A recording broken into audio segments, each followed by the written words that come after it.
my dream gig TV show is somebody to follow me across the country, and I can walk from Maine to California and like interview people as I walk from Maine to California. Like that's my fucking dream. That's beautiful.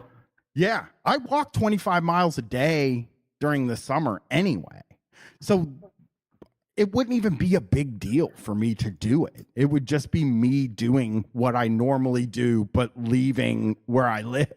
But even then, if the earth is flat, it doesn't fucking matter at all. It makes it easier, really. True. You're not going to, it's not as much work on your legs. I wish flat earth meant there were no hills. Look out. All right, here's Kyrie. You said you're joking, and then you weren't joking. So which is it? Okay. Good start. You know what it was. You fucking know. When he said he was joking, it was to get people to stop bugging him online. I've apologized before. You know, I've had to apologize. The only real way to fucking do it is to just be like, you know, I didn't mean it. I'm sorry. Yeah, exactly. And that's it. It's easy. Yeah. Don't say you're joking, though. Like, I think I was joking is bad. That's hard. Yeah. You said you were joking, and then you said you're serious. Why didn't he just stick with joking and then sit at home and be like, the earth is so flat? He's not in public. Well, I mean, hopefully after this, I'm done answering. Good. Let's clear it up for good. You never have to be asked again. For good. I mean, people are going to ask me regardless, but I think this is really funny because now he's in the same situation now that he was in 2018 when this happened. I mean, I'm just searching his name and the phrase flat earth on Twitter, and it's just constantly people are talking to this guy about being there's no living. He actually probably, instead of apologizing, he should have like tripled down on it and could have been like, he could have gotten like speaking gigs or something. He could have written a book. Oh yeah. One of my dreams in this whole world is like I'm telling you all my hopes and dreams, I guess. One of my ideas. That's the power of the apology, really. It opens you up. And one of me and Brett's ideas very early on was to make a website for Street Fight that is a libertarian website where we just say that we're libertarians, and it's got all this info. We would record a couple, like 2 or 3 fake libertarian podcasts, so that if you click the link, it would play a libertarian podcast so that we could get hired to do libertarian conferences and then goof on them on stage. But very lazy when it comes to that. Yeah. But I think it would be so fun to convince people you're a libertarian and then do conferences and fucking. Yeah, or even just like upload the same episodes, but with just like different title, different SEO, and send it into libertarian podcast world and see, maybe they'd be into it. Maybe you could just trick them that way. Line, I wonder what you're thinking. Behind those eyes, I can see your gears spinning fast. Adeline, I understand your inhibitions, but listen to me please, and I will ease your mind. 'Cause I've had a lot of time to think about what I'd say to you.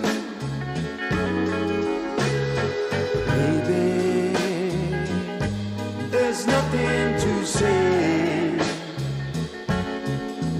but if you'd be so kind as to listen to my last confession. I love you, Adeline. Adeline, I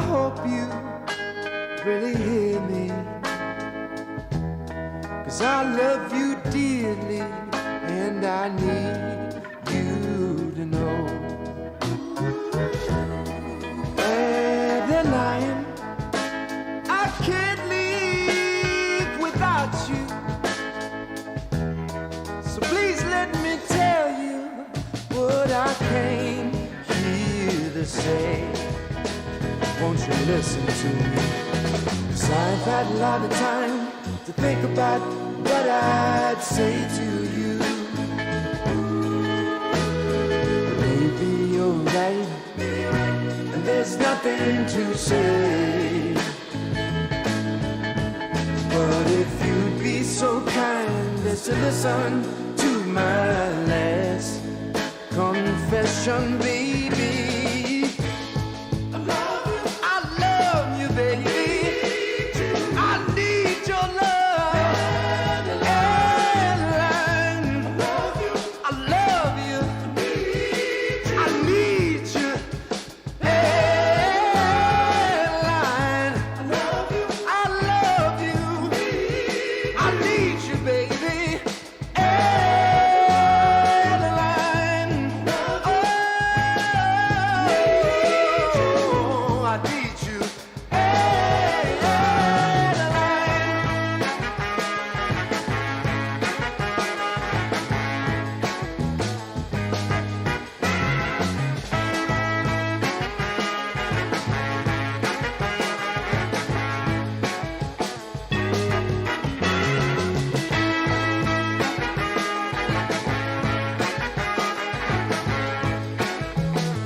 Patriot Takes is like a really stupid, like it's like a making fun of liberals, but like, or making fun of conservatives, but in like a really crummy, not funny way. Like the libs of TikTok guy, right?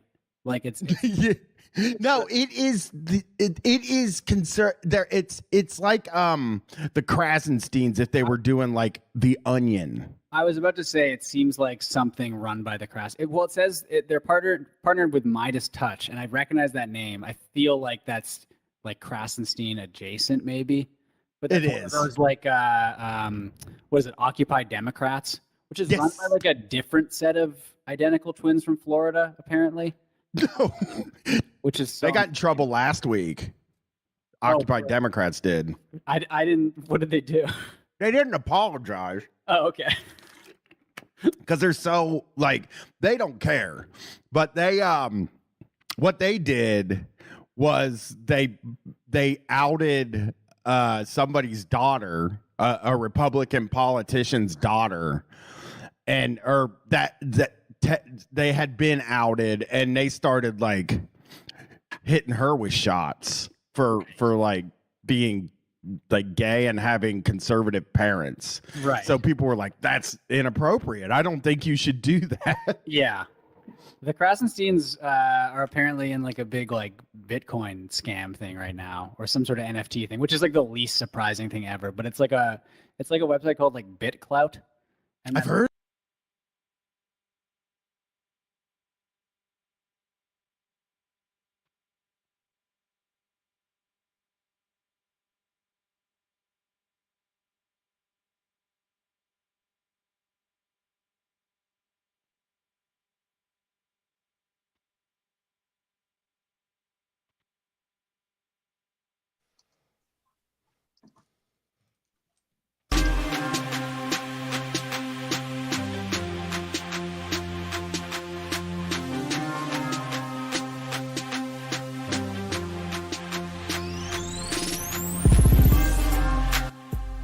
Hello, Street Fighters. Welcome to the show. It's call-in time.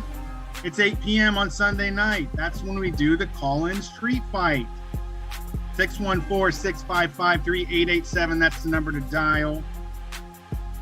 92.7 or 98.3 if you're inside Columbus. That's the radio dial, where you can find us, WCRS LP, all the stuff available at WCRSLPFM.org as well.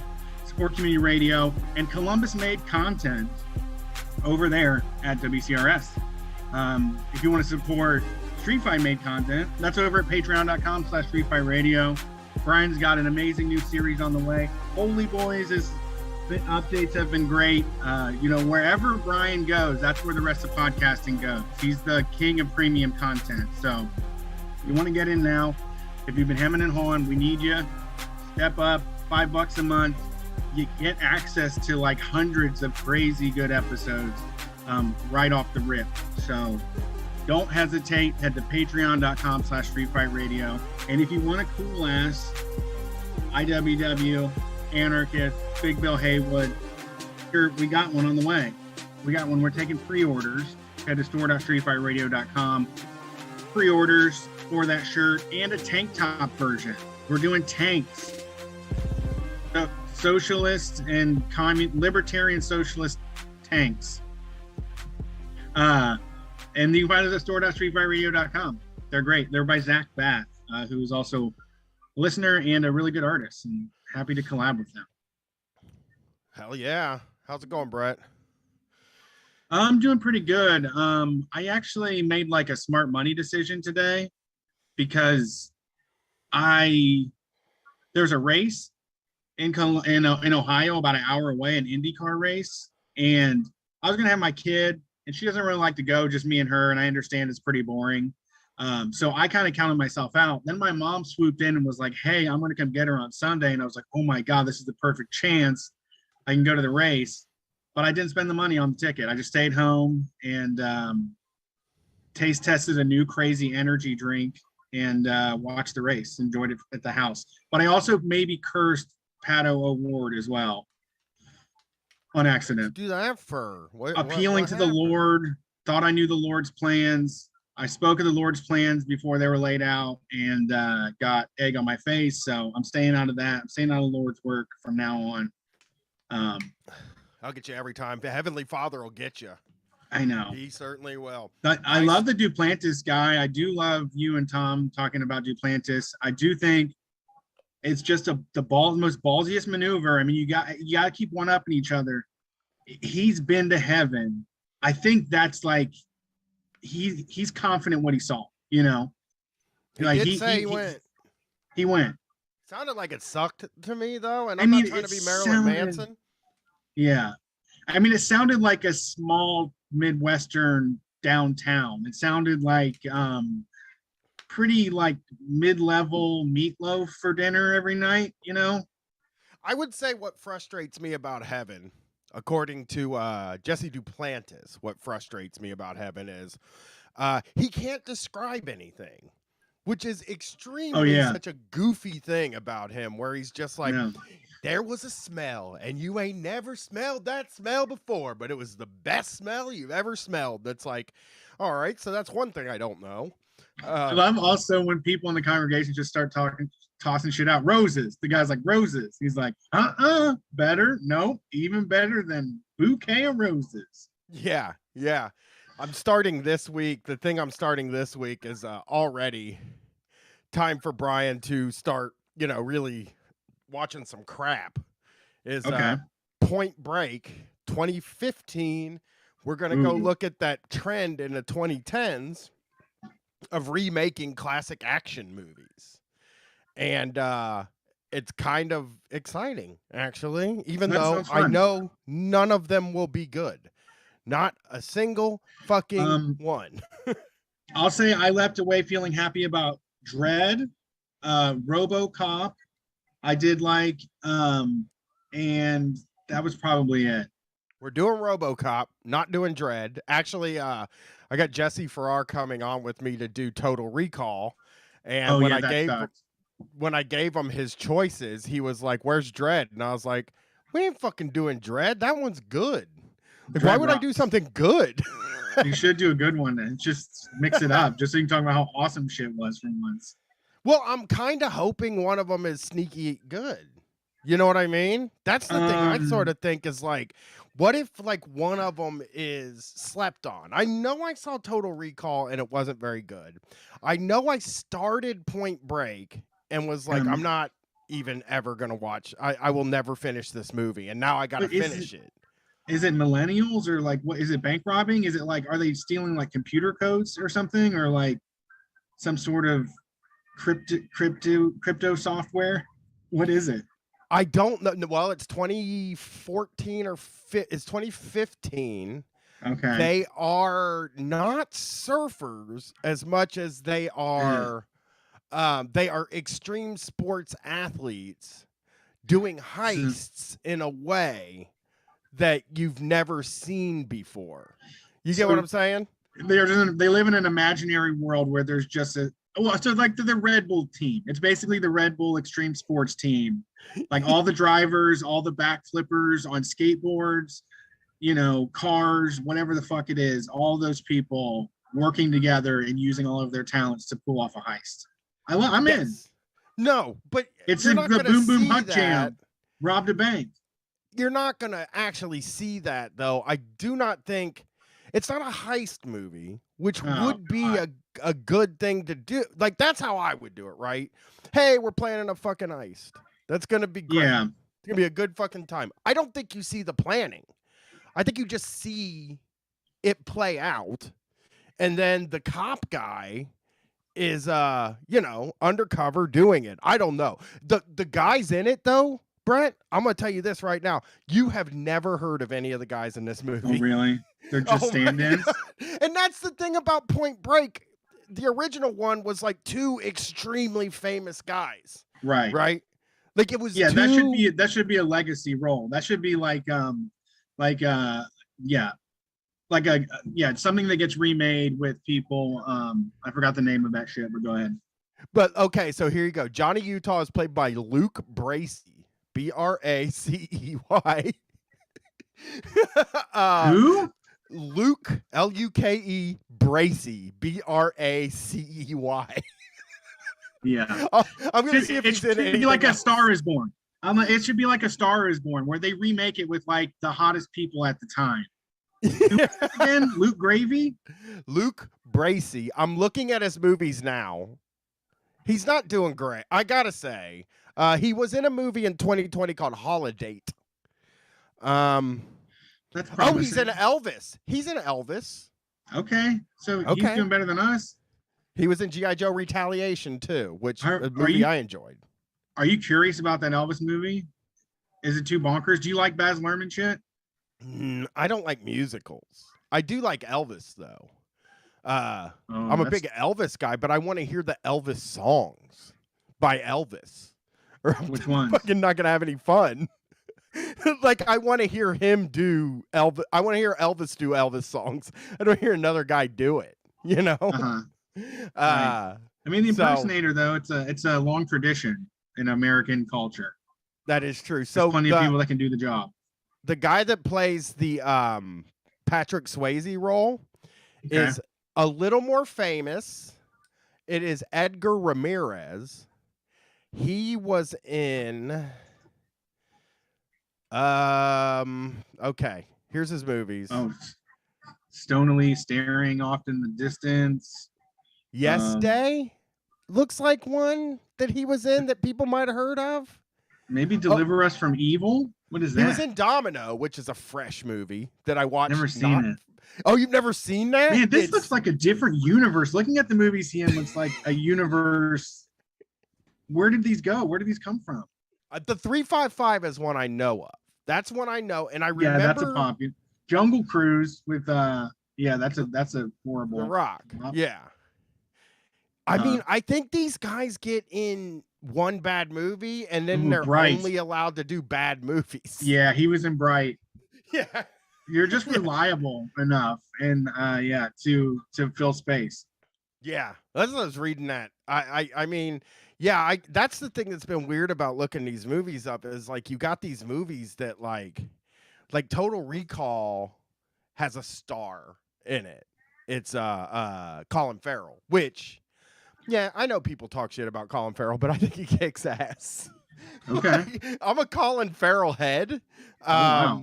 I know I am. I'll see anything with Colin Farrell in it.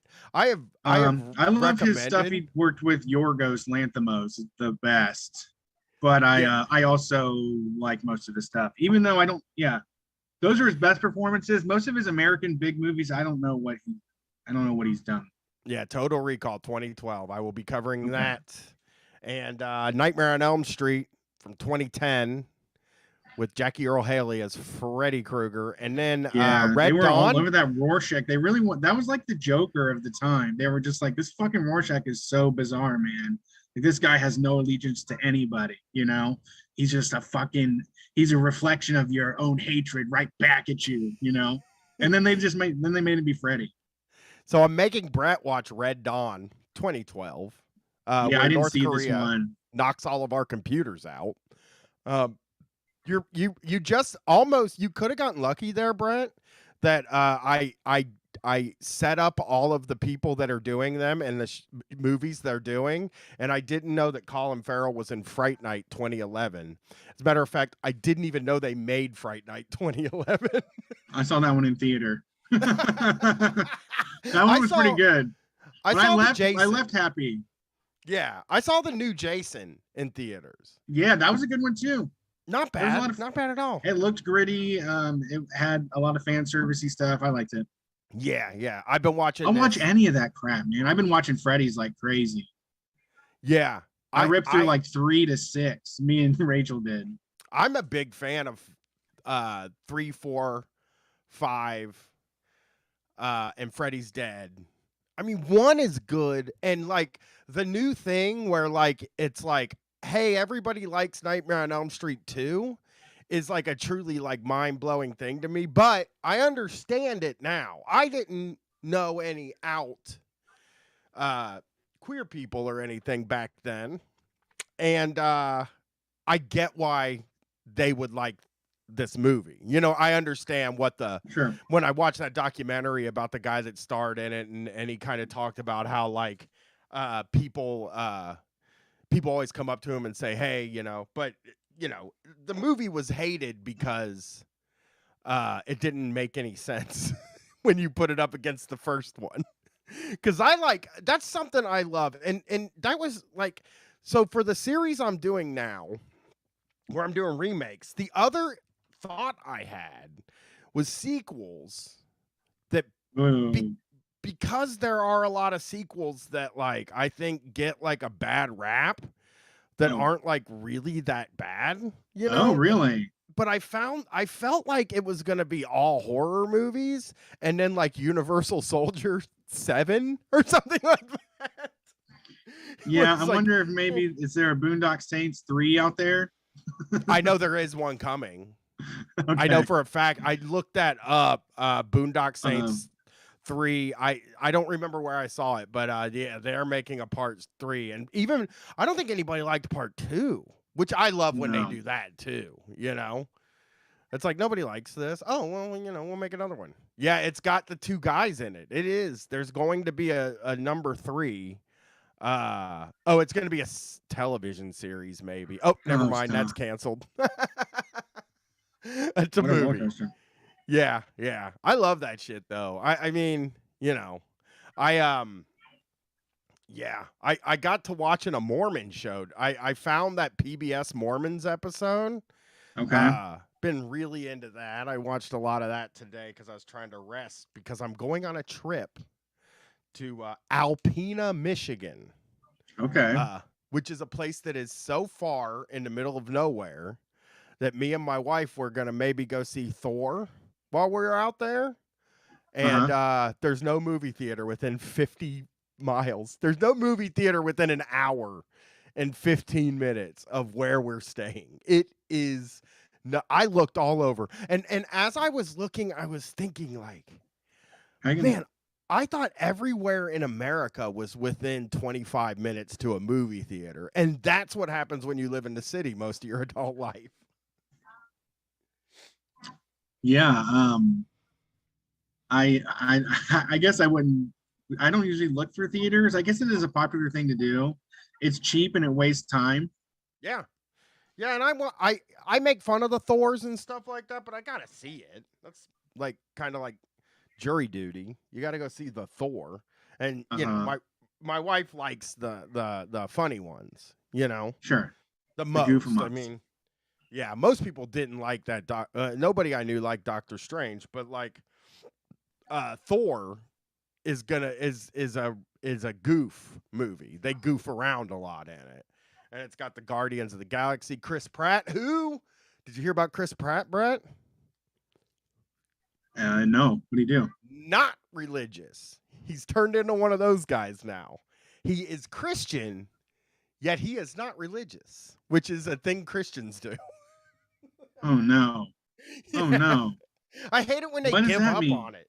It means being Christian but not religious is a thing that they do to fuck with the words that you're saying, right? So you'll say, well, I think religion has caused like a lot of shit, like a lot of bad shit. And he'll be like, I fucking 100% agree with you.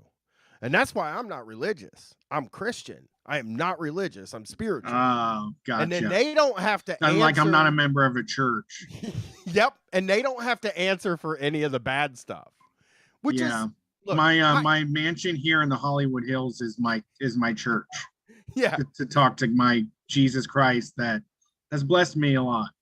Yeah. Yeah. They don't I mean, I think it always felt like if you're a famous Christian type, because he's like, what's his name is really super religious and Jim Gaffigan. Nobody yells at Jim Gaffigan ever. I've never seen somebody get fired up at Jim Gaffigan.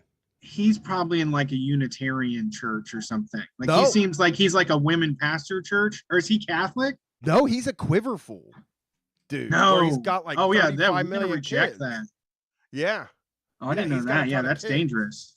Yeah, he's one of those guys where like it's like there's those religions where it's like, you're gonna have like 47 kids because obviously, a stand-up comedian with like a ton of kids seems like a really bad lifestyle choice, I guess. Like I know he's rich or whatever, but like how are you really parenting that many kids, Yeah, Sinbad's pretty good at it. How many's he got? Oh, I thought he had a few kids. He just he beats random kids. I don't know. Damn, I didn't know Elon Musk had 6 kids. Yeah. That's nuts. Why are famous people He's just he's Catholic, which is 5 horrible. kids. And yeah, Catholic is horrible still. Yeah, and he's a 5-kid guy. He's Catholic. I think he also They're not allies when it comes to pro-life shit, and they're also kind of homophobic. Yeah, they're horrible. They get mad at us too, They want to take away Hey. our sodomy. Yes, they hate sodomy. Actually, yeah. I don't know if I care what religion anybody is, but I hate that like Chris Pratt now has realized like, fuck, I can't be religious anymore. And now he has to be like a guy that's like, religion's done a bunch of bad stuff. For me, I would just be, obviously, like I've said, I actually was watching Brett, you'll think this is funny. There's this documentary called something Mormon, right? More Mormon than before. More Mormons than before. Less Mormon. Yeah, coming up on Hulu. It is on Hulu, but it's Mormons that aren't Mormon anymore. These 2 women fell in love and had to leave Mormonism. Is the general thing about the show. So you got to know I was amped about this, right? I was going nuts. I was like, okay, here we go. More Mormon content. Turns out they're podcasters. And I immediately was like, I don't want to watch this anymore. Oh, because yeah. they weren't Mormons.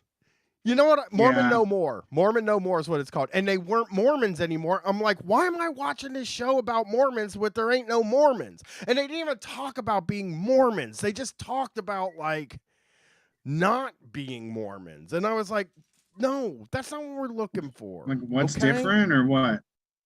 Yeah, well, no, they're just like, when I was Mormon, I felt real bad about this stuff, which is true. I get it, but it's weird. I want to. You want to see the oppression. Yeah, I want to see the actual Mormons. I want to see the Mormons talking about being The wild Mormon. shit they do. And that's why I was watching this thing from PBS called The Mormons today, which I had to cast from my phone, which is a nightmare, a fucking nightmare hell. So I had to cast it from my phone, but I watched it, and now I know the full history of them, and they didn't hold back. You know, they talked about the times they killed a bunch of people. So I know it's in the name. Hot Tits 420 in the chat goes, it's in the name. And I'm like, yeah, but I thought there might be some Mormons. But when I posted that it was this thing about ex-Mormon podcasters, everybody on Twitter was like, I prefer to listen.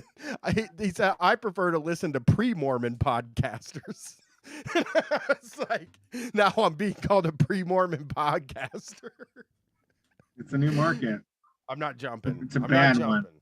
I'm definitely not jumping. Everybody. Yeah, I can't. I don't think I would even know how to do it. Like, I don't understand. Like, you'd have to like go make friends, right? And I'm just like, No, you're forced to hang out with people that think the same as you. You're assigned friends. That's true. That's true. You gotta go to the church and you hang out with the people. You're an employee of the church. You spend all of your life doing church shit. Yeah, it sounds like it sucks. Maybe I'll wait till I'm like 80. You know? Yeah, definitely. That's the classy thing to do. And then I'll wait till I think I'll wait till I'm 75. And then I'll tell everybody I went to heaven. And then I'll go on a tour about what I saw in heaven. Which I think would be, oh my God, Scarab's Feast in the chat said, check out Hate Edge. There were violent Mormon gangs in the 90s influenced by straight edge. That sounds sick. Brian's wiggling his fingers in the air like he's looking at a tree. I'll be there. I'll be looking up Hate Edge to see what they were up to. But yeah. I'm going to Alpena, Michigan to stare at stars. Sounds fun. There are 3 dark sky preserves there. Okay. Which you know, it's so hard. Like when you're like, I don't know. Like I've never lived more than, I would say 25 minutes from downtown, and that's being generous, you know? And like I remember way back when going to the beach. And I remember way back when I went to the beach and it was like I could see all these stars. And like it was like a miracle to me because it was sort of like, man, I ain't never seen stars like that before. So I'm kind of hoping I have that same kind of feeling now, standing somewhere and like looking up at the heavens and not just looking at my phone. By the way, I'm not. Yeah. I'm gonna try not to look at my phone while we're there, although it'll be hard because here's a little secret about me: I don't care about the stars very much. So we'll see. You can have disgusting, nasty sex underneath them. That's the best thing to do outside. It's just looking up. I don't know what I'm doing. I can hook you up with the supplies. I'm not taking any psychedelics out there. No thanks. No fucking thanks. Taking a bunch of weed out there, you know. Nobody has benzos, so I'm not going to take benzos out there. And it's going to be fun, I guess. I don't know. Like I said, somebody told me Alpena's a dump, but I'm like, well, I'm not there to like soak up the culture. They don't, yeah. I mean, they're made their mind up. Somebody told me Mid-Ohio was a terrible race course on Twitter, and I was like, "Fuck, shut up! I like it. I fucking love it. It's fun. It's in the middle of the country, and you can drive 100 miles an hour on the way there. But and also it's just like hanging out at a public park, and then there's fucking cars flying by. You know? Yeah. I mean, people will just everything you say you're doing. People will tell you it's a dump. Yeah. Anyway. Yeah. I mean, not worth it. I remember when I would say like, when I was like big on saying I wanted to move to California or whatever, and people would be like, California is a freaking dump. And I'm like, I was just there. Yeah. I don't know about dump. Why are you telling me impossible to survive, maybe? Yeah. But I've been there. I know what it's like there. Right. It's not hell. I know people say it is. Like conservatives like to say it's hell. Because, you know, They smell something. Did you see that lady today that was like, we shouldn't legalize weed because like I took my 2-year-old to a dance recital and we smelled marijuana. And it's like, you don't get to control the smells, motherfucker. And then she also brought up scromiting. Scromiting. Did you hear about that? Well, I mean, first of all, kids ballerina plays and all their activities get way more interesting when there's a little marijuana going. Someone sparks a joint, at like a 8th grade, symphony. I mean, it takes it up a notch. That's true. Well, being high, get hip or go home. Get hip or go home. Yeah, you're not allowed. She said, like, this is art. This is real arts here, Grandma. She said, 33% of people scromit, which is screaming and vomiting at the same time, which sounds fucking sick. I love vomiting. Don't try to take that away from me. It's like, one of my favorite things to do. It's like a top 5 like bodily function for me is vomiting, and one of them screaming too. So that puts 2 together. I say Bert from the Used took that all the way to the top, all the way to MTV's reality TV by throwing up and screaming at the same time. That's true. He was great. I did have a projectile vomit one time when I was very young. I got super high. I don't know what else we did. Maybe there was edibles involved, but I was drinking wine and I just started laughing. And then it just like was just like immediately a geyser of just puke came out of my mouth. So I was vomiting. I wasn't scromiting. I was laughing and vomiting. The first time I smoked weed, I did throw up. I mean, I was like, my first apartment, I was 19. I was pushing it to the fucking limit. Sorry. Yeah. And I was smoking a cigarette too. Like, so samesies. Yeah. As soon as I lit that cigarette up, it was like, forget about it. You're fucking barfing. You know what I mean? I'll tell you the brand of cigarette, Raleigh's full flavor cigarettes. It was all we could steal at the time. They kept them. It was funny. Cause like for kids, they kept all the Marlboros in a place where you couldn't steal them. So you had to steal like Raleigh's and GPC and shit like that. You got the leftover on the outside, whatever made it in the big discount basket. The cigarettes that people that don't have a brand get, which is crazy. Yeah, I know. I never could budget smoker. Yeah, I could never believe it. Give me a couple packs of whatever's the cheapest, and make sure you check because they don't put the cheapest out there. They don't want you buying the cheapest. Ask them for the cheapest, and they'll dig it out from under the counter. I never got it, man. I'll see packs of cigarettes on the side of the road while I'm walking now that are like just some brands that are. There's always that shit. A fucking pirate on this side. Yeah.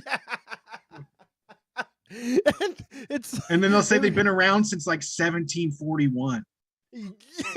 Colonial pirates shipping tobacco.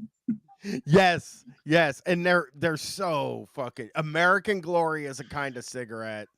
GPCs are that's when I was like, I remember having to break the news to my girlfriend that we didn't have enough and we had to go to GPCs. And then I would smoke them and buy her Marlboro menthols. Oh, I used to do that too. I would take the hit. I would save $1.50 on mine. Yeah, me too. I used to like, I hated the GPC lights. And then when everybody got it, like I hated the really expensive. Oh, there's one. GPCs and Merits, yeah, fucking Merits. Yeah. Stamp of quality right here. They got one Merit. Yeah, and what's the one, Benson and Hedges? Like, even the people who were like, I smoke Winstons, I looked at sideways because I was like, those are hard to smoke. Those are some hard cigarettes to smoke. That was my dad. He's a Winston guy? Showing off, yeah. Yeah, they showing off. Yeah, how rugged. Rugged, yeah. But oh fuck, I was gonna say. Guy that doesn't have a brand of cigarettes is a new character. Yes, it is a bad one. Scary dude, man. Scary dude. Never know where it's gonna go. Filling out fucking Benson and Hedges are Alloy OG's brand. They smoke Benson and Hedges. I mean, okay, I got one for you. Silk. You ever heard of Silk? No, I don't remember Silks. Oh, did I smoke Silks? My friend's mom smoked Silks, and the filter was silky. It was like a silky kind of filter. Yeah. Oh yeah, and they were cigarettes. It's low tar for too. ladies. Low tar. Yeah, I'm looking at some vintage ads Yeah. here. they were cigarettes for ladies because they would make also cigarettes for ladies back then. Hey, I'm Like- looking at a silk cut Le Mans car. They put it on a Jaguar. So Silk in- cigarettes? yeah, back in forever ago, the 90s. That's 88. fucking fresh. Yeah, there's I would buy an that 88. car. I would buy a model of that. I The can't do a silk model. cut Jaguar. Yeah, I would. Jaguar. Yeah. I mean, I'm looking at the fake cigarettes now. I searched cigarettes and now I'm looking at like how like they still sell candy cigarettes, which is fine. I don't think that's even wrong, you know? Sure. It's like whatever. They don't sell the ones that are gum with paper. They're a waste wrapper of on it. time. They are a waste of time because no one wants them. No one needs them. There's probably how much like fossil fuels are being burned to make them. True. We should just stick with good stuff, I think. I wonder who's making them. Like the people that are at the place, like making marshmallow really unpleasant to eat. They're making a fucking pair of wax lips to put down 59 cents right there. The quick grab. Ooh, let me get a wax lip real quick. I see that at the Giant Eagle by my house. They have like a whole section there of like old candies, like blackjack gum and like just so Nickel many nips. different. Yeah. They got fucking Necco wafers. They got Yeah. all the stuff there, right? Like a whole section of The it. most hated of candy. And I never see anybody like looking at them. I never see it look like somebody bought them. Like there was a run on Yeah. fucking whatever these candy. I don't even think people eat Sky bars. Lifesavers anymore. Mallow cups. Yep. Yeah. I don't even think people eat. I mean, I don't think people eat paydays anymore. And you're selling even weirder shit, you know? Yeah. I don't know. Maybe it's just to honor the fallen brands, or like it's just like a way to pay homage in the grocery store to like the giants of candy that lifted us up to where we are now, where you can literally just drink a bag of Sour Patch Kids. Mallow Cups are making a run right now. I don't know if Really? you know On this. TikTok? Oh, yeah. Are kids doing the Mallow Cup crawl? No. I don't think so. I went to Sheets over by my house, and there was a big Mallow Cup section, and it even had like different kinds of Mallow Cups. What? It said coming soon? Yeah, they had like peanut butter Mallow Cups. They What? Yeah, it was Lemon? all kinds of shit. Yeah, I don't know lemon, but there was Raspberry? it was such a Orange? section of Mallow Cups that I was like, look at them, they're making a They're- fucking run. Must have got a new CEO or something. They're going for the marshmallow brand. Someone has to be the king of marshmallow. Sour Patch Kids took over sour everything. Someone has to be the definitive marshmallow. Jet Puff is losing ground. People don't know Jet Puff. People want Mallow Cups. And it's a motherfucker too, because like Reese's is selling marshmallow Reese's now. You know that, right? You see it What? at the store? Yeah, Reese is Really? selling marshmallow Reese's. So they're even like come and get us Mallow Cup. You know what I mean? Okay. Like They, you're not yeah, they stepped to them. this is war right now. Between I'm looking for it. Yeah, they're making a Okay. run. So they even have I can Mallow Cup imagine. ice What's- cream. I mean, if Lizzo's on TikTok dancing for Mallow Cups, I believe it. Yeah, it's gonna Or, happen, baby. It's gonna happen. They got dark Mallow Cups now. Some lumberjack in Oregon who's like, after chopping logs in half live on TikTok all day, I have a Mallow Cup. Yep, they call them Mallow Cup smoothies, peanut butter cups, which is We've done too much for them already. Well, I mean, they're not gonna win. It's not yeah, like you people are need- gonna all of a sudden be like, "Oh God," let's start. There's not gonna be a run on Mallow Cups ever. We need a again. candy market like a StockX. We need like so that we can invest and we can buy up like cases of Mallow and then make them popular and then sell them on Candy X. Oh, dude, like sort of a candy stock market where we're speculating on like what's gonna hit and what Yeah. not I'd be rich finally. They don't ever do stuff like that like I know I could get rich doing. I know what candies are coming. I know it. Bring sneakerhead culture to candy. Let Brian get $1 million. Let him hold $1 million. I'd be so rich, dude, because I You can would. You always know how to call it. forecast. And I should be a fucking candy guy. I should be. I don't know why.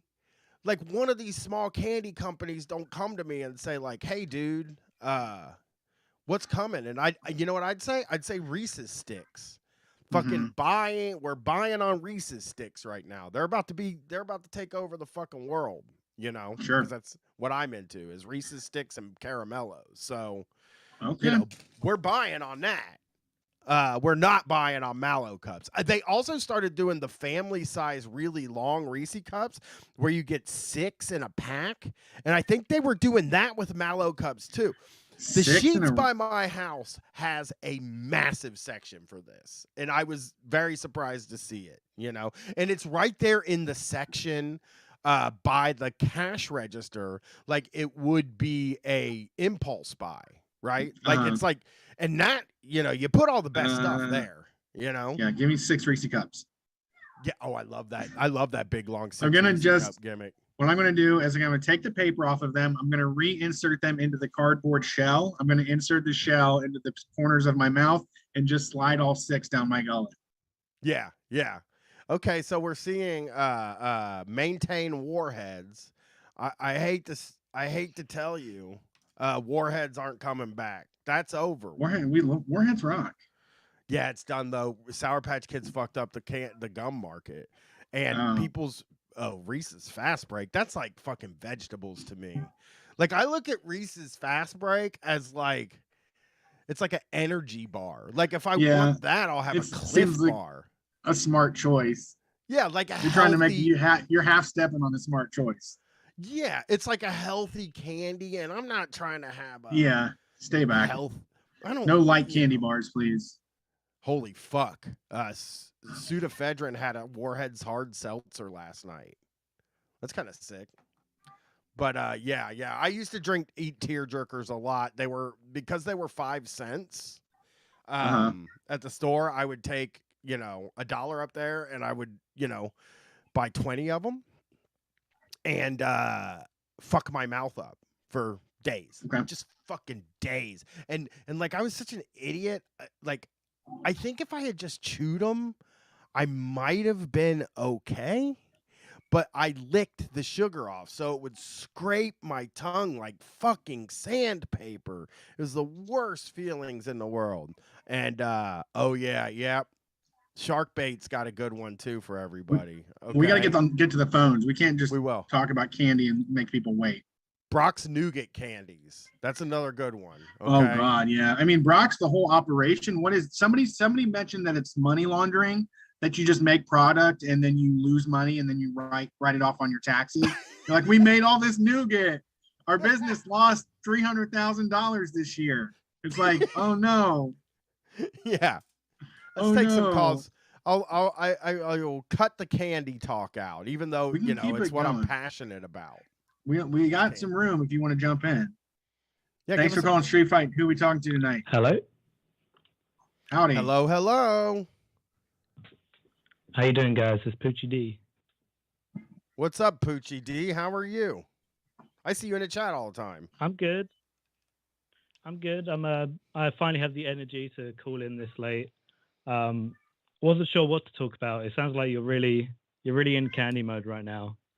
You're talking about caramels and stuff. Well, I almost bought some like English caramello yesterday. Yeah. Let's talk about that. Yeah, I almost bought because they had I was on Amazon searching it up because I'm a freak, and I was supposed to be looking for one of those car phone mounts. You know what I'm talking about? Yeah. I know. Which they all suck. The suction cups are the worst thing in the world. They don't work. I have never had one of the suction cups work. And I'm not going to do a fucking magnet. I'm not going to stick a piece of fucking metal on the back of my phone so I can do it as a magnet. That's not going to fucking happen. Yeah. You know? I went to use one of those ones with sorry, go ahead. No, I was just gonna say I bought one of the suction cup ones and put it on my dashboard instead of the window, and I went to move it and it broke off a huge chunk of my dashboard. Like it broke off a fucking like envelope sized piece of plastic, just chunk broke out of the dashboard. You can just see into like you can see the outside of like the glove box and shit now, and like into the airways a little bit. I can't get them to stick for shit. They just fall off. I was gonna say you used to be able to get the ones that like plug into the like fan grates, but the thing is, phones are like so heavy now that would you wouldn't be able to like it wouldn't be able to hold. You know, you go over like one bump. That's what I got. And your $1,000 phone flies out. That's what I got, Poochie. D. I got one that could stick into the phone into the vent, but it like has a hook. And it like stretches out so I can stick it in there and then kind of hook that fucker and then tighten it up. And we're gonna see how that works because I tried. I don't know how to stick. I don't know. You lick how it, to right? Make it work, huh? You lick the suction cup? No, you don't lick you're not supposed to lick things anymore. You lick the suction cup before you put it on. That's not true, actually. That makes it stick hard as fuck, dude. That makes it rip off your dashboard. You're supposed to wipe something down and then stick something there for 24 hours. This thing was telling me, hey, stick a adhesive here for 24 hours, then come out after that and do this other thing with the suction cup. And I was just like, oh yeah.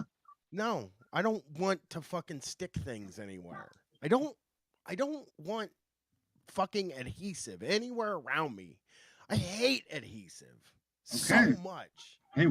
Hey, it's heard, big buddy. We'll keep it away. Keep the adhesive away from me. It's the worst shit in the fuck. It's always a mess. It never sticks. Gets all over my hands, and it never fucking adheses. So, yeah, where's the adhese? I need it to adhese. That's right. So, what time is so it? Yeah, there, were you on Amazon? Were you on Amazon looking for that? But you had like, suggested for you, and it was like a 20 box of caramellos or something. Well, the thing I was looking into actually was apparently they have the caramel, just that, in like a jar. What? And you can just, yeah, that's what I'm talking about. You just dip your whole fucking car in there and just scoop it up like Winnie the Pooh? Yep. Those are too sweet for me. I think what you're referring to is the ones with like it's kind of like a parcel filled with caramel, right? Over here they're just called Dairy Milk Caramel or something. But yes, by I think Cadbury. you should also know Cadbury now do just caramel flavored chocolate. So they have something called the Caramilk, which is like a kind of like caramel infused bar. And I just bought tonight. I bought a treat. It's a caramel twirl. I think that's what you need to treat yourself with, because the twirls are a really smart chocolate bar because they're a kind of a bunch of air inside, so they can kind of sell it as like a fancy, like elegant kind of chocolate bar. Oh shit! I'm looking at them now. Yeah, I'd recommend. I gotta wait until fucking. I gotta wait a little bit because like you can't order caramel to be delivered to your house during the summer. It just doesn't work. And that's really killing me in the pocketbook, to tell you the truth, because like it gets too hot in the cars.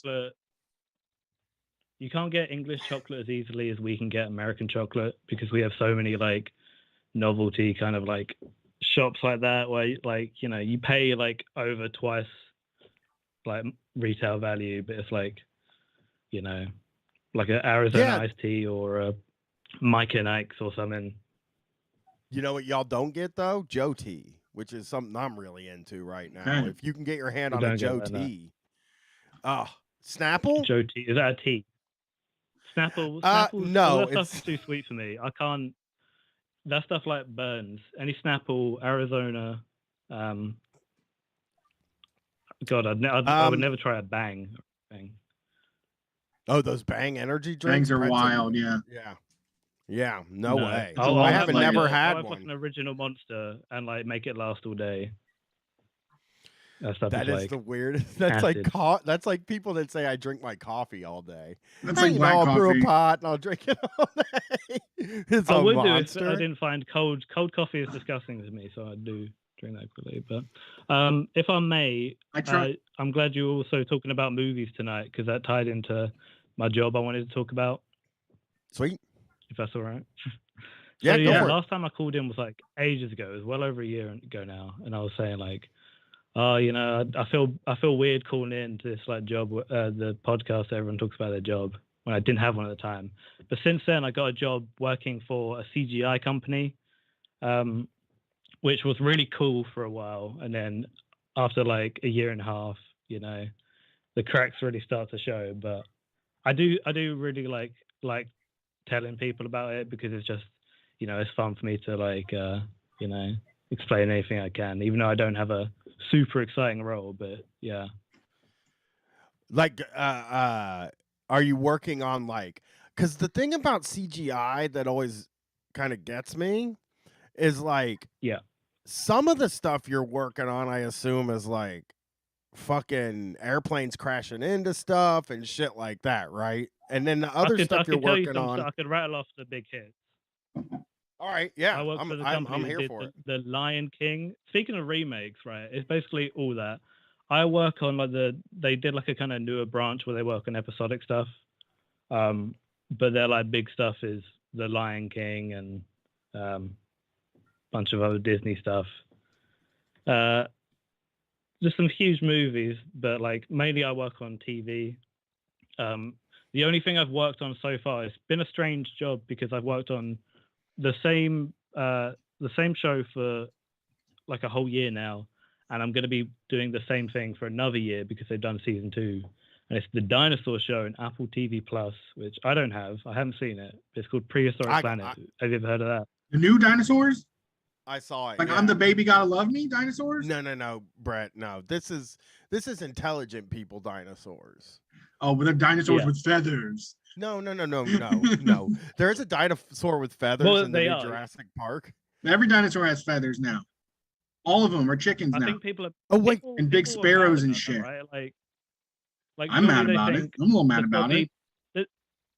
People probably think that. I imagine people think the show I worked on is like woke because they show T-Rexes like not just killing stuff. There's like a episode. Oh no! The episode of C. They show like they're commies. A family of T-Rex. Yeah, T-Rex is just like swimming, and they're swimming away from another predator. I think it's a mosasaur or something. And they just scavenge. There's like a dead tortoise already there, dead turtle. But yeah, the dinosaur show I worked on is I do like a kind of, I'm in editorial, which is like kind of between. I don't do any of the quote fun stuff. Like I'm not an artist, just tell them, but okay, just tell them what to fix, or make sure get fixed. Kind of. I do act as like a kind of a liaise between departments. I don't want to put it that way, but yeah, like we talk to You're production. a people person. I'd like send stuff. God, I That's try an not Office to be. I Space try quote. not to be. I do love that movie. That was a big. That movie made me stop caring about anything, even though I was at school and it made me drop out, I think. Yeah, it did get a lot to unplug a lot of us. So you did do the feathered dinosaurs, and that lived in a community and like took care of each other. hairy dinosaurs. There's like Oh my god, hairy dinosaurs cooperating. There's like a big like swamp. There's a big like gross swamp dinosaur that has like a big kind of like bill, and it just eats like seaweed. And I love those big bills. And it does like a big shit or something. I Wait, would never they like show a watch it for dinosaur fun. shitting? They show dinosaur shit? I mean, I'm watching there's that. a sex scene as well, you know. Okay. Okay, I'm gonna watch that. I think now. it's I don't know if that's season 2. That might be season 1. I'm sold on it if there's dinosaurs. Whenever we go, fucking. Whenever we go to the zoo, Brian just starts trying to goad all the monkeys into shitting and fucking any of the animals, really. And that's all I want to see at the zoo. Suggesting I feel like waste of fucking time at the zoo if the monkeys aren't shitting or fucking. or jerking off. One of You got to them. go a lot of times to see it's a those classy magical show, moments. It is. It's a classy it is. show. And it's They're all a class bit. acts. They're all cheeky. And it's They an go- Apple they- TV show. So they all are, that's like sort of like the NPR situation. That it's like the Apple NPR TV streaming service. Is it? It's Yeah. what it feels like. Yeah. That's Wow. why they like, because the shows will be like the first big official show that showed up on there was For All Mankind, which is about if Russia got to the moon before America.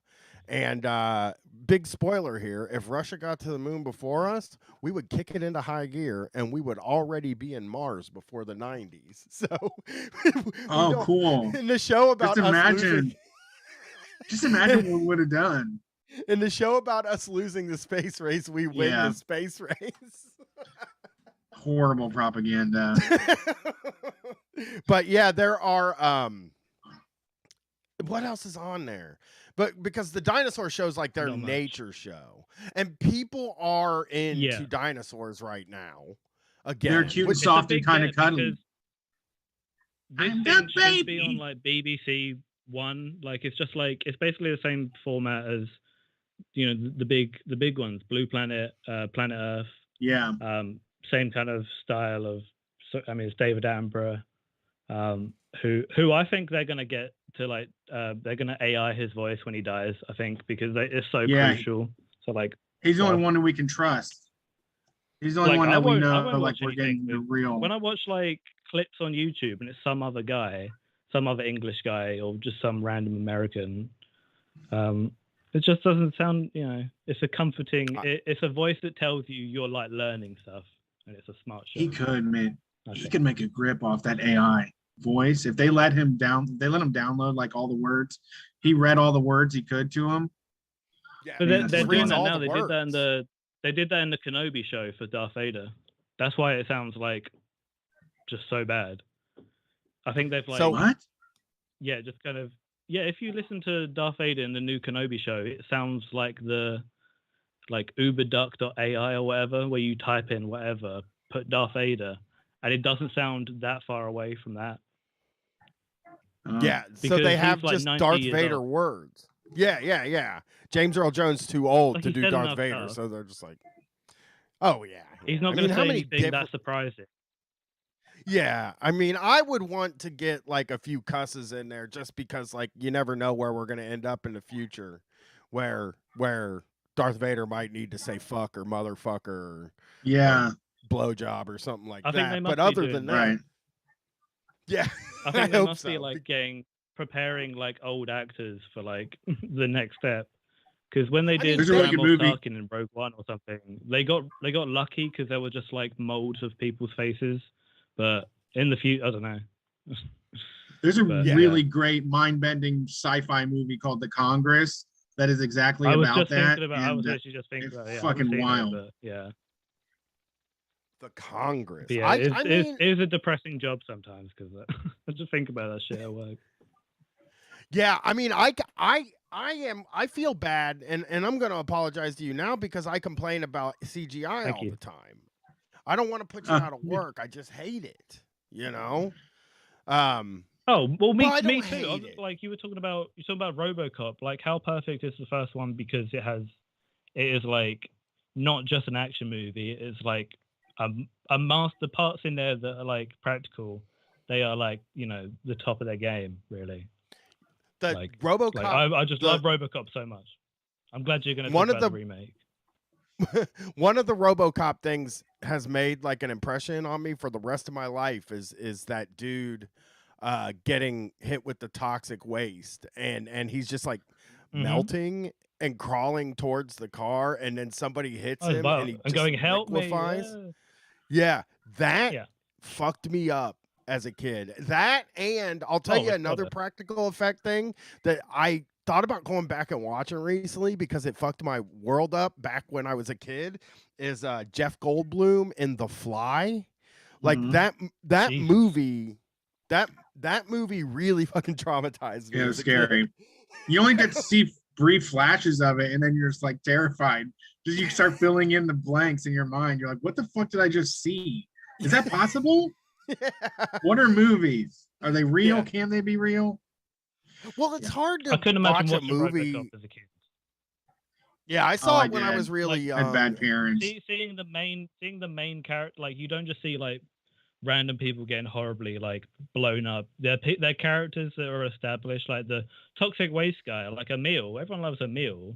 You know, he robs the gas station, and then he just Yeah. gets run over by his mate. And like the main character at the start gets, shot more than anyone ever has. Yeah, It's my like dad. really like twisted. My dad like hunted me down a lot when I was like 5, 6 years old after him and my mom got divorced. I think he caught me watching Terminator like 100 times and made me turn it off. So when I got older and I saw Terminator, I was like, I saw The Fly when I was a little kid. That was so much more traumatizing to me than when I finally got to see the Terminator. Another thing he did, this motherfucker won't let me watch the Terminator, which I wanted to see because Arnold had cool sunglasses on. As I remember thinking, I was like, that guy with the sunglasses and the leather jacket, that's who I'm going to be someday. But the motherfucker let me watch Revenge of the Nerds, which is probably one of the most problematic movies ever fucking made in the history of movies. Yeah. That's a nasty movie. That movie's got some nasty shit in it. But I remember we watched Brian, it, and I'll tell you a difference between like my generation and yours. There was no movie I couldn't watch because the new thing to like be worried about is like any games I was playing. Because my dad would get me like GTA, but I wouldn't be able to like if my mum's there, like it's just weird. But I would just always be with them, like watching anything from Blockbuster.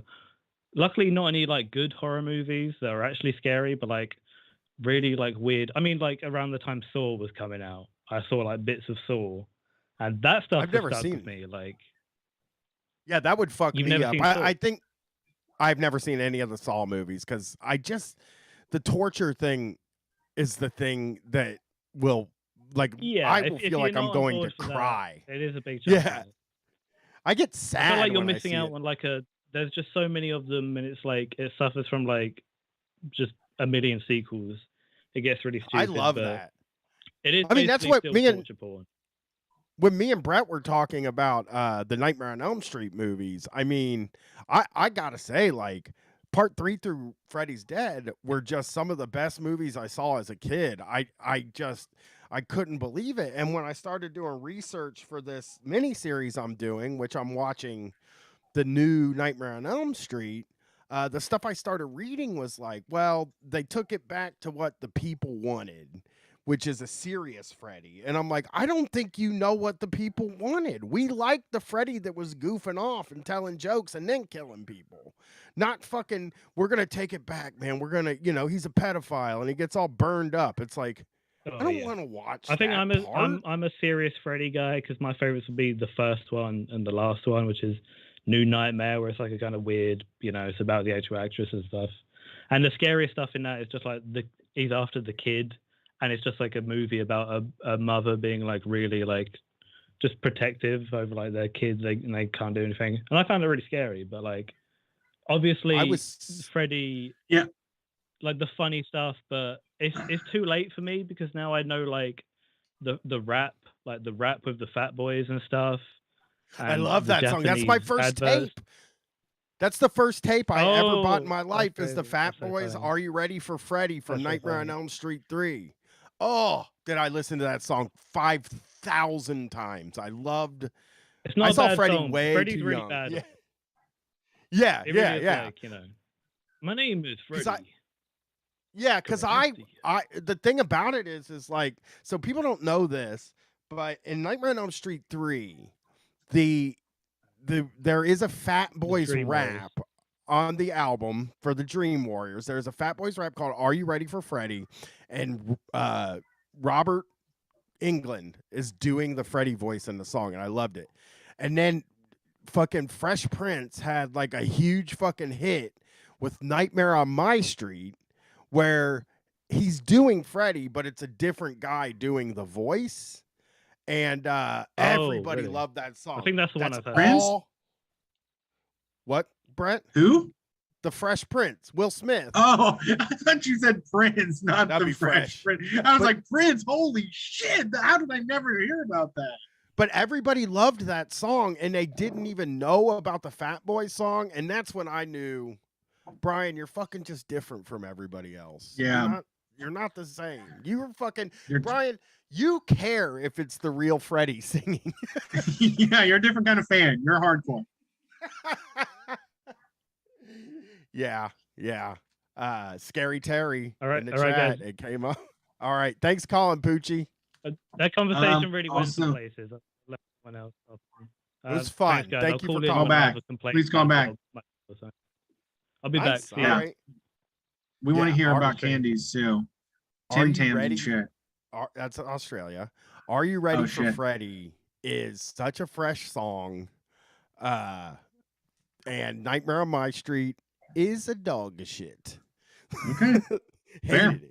I'm so Barbecue mad Chicken at it. Pizza in the chat said they've been a long time listener, had no idea we streamed. I don't know how you listen. I kind of mentioned the stream, I hope, but I guess whenever we gotta start just like throwing ad shit in the middle and reminders in the middle, because people just tune out at the beginning and the end, you know? Yeah, we stream Fuck. Monday or Sundays and Wednesdays. Wednesdays. Twitch.tv/Street Fight Radio. Pee pee poo poo. All right, we got any more Ready for calls next? here? Let's Yeah, do we them. got Get them on the one motherfucking phone. Get them on the motherfucking phone. Oh, Hello. Hey, this is Beans. what's up, Dean? How are you? Beans. Beans. Beans. Oh, Bean. With a B. I thought you said Dean. I was I'm like, that's a pretty following fresh up on name. my phone call from. Yeah. What's up, Beans? Just took a shot of vodka right before I heard the beep, so I kind of had to turn around real quick. But I just figured I'd follow up on my phone call from a couple weeks ago. Now that you're back on the call-in, Brian. Oh, I am back. Needs more Mormon content. Remind Yeah. me what we're doing here. I'm ready. So just the last time Mormon. I called in, I was just talking about some Mormon shit, and Oh! you didn't have much time because you're doing like a speed round to get through the final callers. Nice. Yes, And like we Beans. can I still do that if remember you'd it. like. Well, yeah. I mean, is there like is there like a specific story or like when did you? Oh, I know what it was. When did you stop being Mormon? What was the thing that made you say I'm not a Mormon And we anymore? went Mormon, not no Mormon. Well, yeah, that's You true. want to hear about the Right. best Mormon time of your life? Okay, yeah. Like- What was the best part of being? What a was the Mormon? highlight of the? Of Was all it a Mormon, soda? Was it Mormonidity? pop? Was it the pop? I would say the pop was definitely part of it. I feel like Mormon food culture is pretty similar to like Midwest food culture from what I've heard. Like anytime somebody you knew died, there would be like hella casseroles and all that type of stuff, and there would be funeral Nice. potatoes, and like it sounds a bit messed up, but there were some times where I didn't want anybody to die so I could have funeral potatoes, but I wanted to go to a funeral so I could have them. Yeah. You know? Looking forward to the next funeral. Funeral It's like, damn. potatoes are such Yeah. a wild thing. That's not like that is Cornflakes on top or anything? No, it's just, we've talked. I think what we if you- talked about it once. Oh, what are I thought it was a different thing. Oh, I thought it was just like whatever you want. No, it's funeral potatoes. I think it's cheese. We call it cheesy potatoes here in the Heartland. Yeah, I put cornflakes on top of that shit. There's nothing wrong with Funeral that. potatoes. I got Different it. strokes for different folks. It is. Here we go. I'm gonna read the ingredients on funeral potatoes because people need to fucking know. I gotta scroll for 8 miles. Ask our caller. What was your funeral potatoes that you wished So, on death upon others for? So, funeral potatoes, they're kind of like potatoes au gratin or however the hell you pronounce that stuff. It's kind of like a lot of times they were sliced, or if you were lazy, it was like packaged frozen hash browns, but you had them mixed up with like some sour cream and like some cheese and some butter. Yeah. And a lot of people, they like would like crush up Ruffles and put them on top, or like some Nice. people did cornflakes. But it Nice. was just like, it was like every way to make food good without having to season it because it's being cooked by white people, you know? Hey, Yeah. you know, people really do. I mean, it looks like if I'm looking at Mormon foods, right? I'm sure the treats were just top notch. I'm sure of it.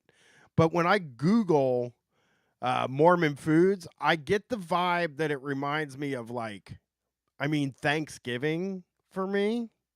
Where it's like I hate the food. So here we go. Have you had Utah's famous green jello, which is a cake? It looks like. No, that's like some old school Mormon shit. Like that's like 50s and 60s stuff. Like no one really eats that much anymore, but I've heard about it like an urban legend, like green jello with shredded carrots is like something people talk about. What about wedding cookies, which is probably also for old people. Love fucking wedding cookies. Maybe everyone has to convert. I love all this shit. I love the celebration of the whites. Family night fudge, because I do. Did you do family nights with your? Did you have to do the family nights that I've learned about recently? Yeah, so that's like referred to as like family home evening or whatever. Yep. And that's traditionally held on Mondays. And how it goes kind of depends on how deep your family was into it. Like sometimes like you'd have like the dad like choosing like a scripture verse or whatever, or like a lesson plan for like the family home evening. So it's like a lame ass like homeschool like Sunday school thing, and then like you would do something like maybe like playing a board game or something like that. Okay. Speaking of board games though, so one time I was out on a scout camp because the Mormon church used to be heavily involved with the Boy Scouts.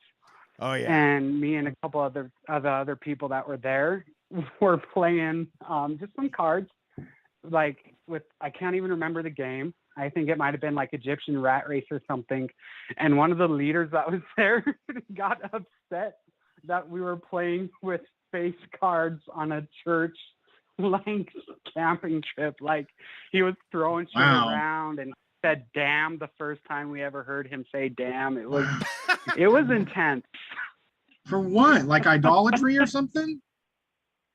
Yeah, because like a while back there was some guy upper in the church like during conference or something that said something about face cards, and I guess everybody else in the church besides him moved on from it. But yeah, it was weird. That guy. So we play only Ace to 9. Is that all the Mormon card games are Ace to 9? No.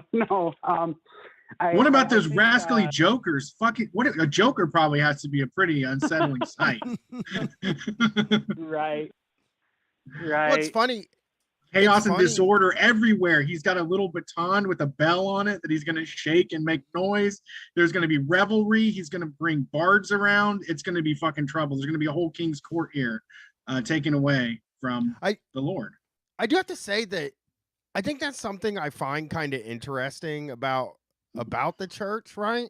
Is that like, I mean, it's a guy that's in charge of the thing, right? Like with Christians, with the people I grew up, there wasn't some guy who could just say like, you're not allowed to do this anymore, and then you have to stop doing it. You know, it wasn't a common thing, but with Mormons, like there is a person in charge that can fucking say, hey, you know, you're not allowed to go to the movies anymore, and you can't go to the fucking movies anymore. You're not allowed to go. And that to me is one of the fascinating things about it, because it's like, fuck, like you're at the whim of a weird person, you know, like evangelical preachers, and the charismatic preachers, you know, just from Holy Boys and talking to Tom and talking to other people as guests and stuff like that, like it's not a huge like commitment to be like an evangelical Christian in the United States, right? Like you probably got to wear like a conservative I mean, you just got to be a little bit more conservative than judgy as hell. Yeah, but even then, it's like judgy about what? What do you do? What judgy about long hair, judgy about tattoos, judgy about alcohol. That's true. What a woman does with her body. Yeah, yeah.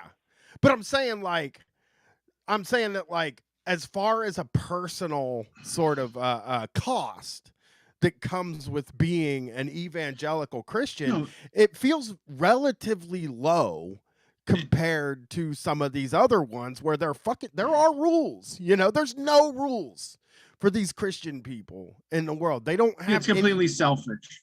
They're all like independent contractors of Jesus Christ that come to the worship. Exactly. It doesn't take a big commitment from them. Like they don't even have to go to like church.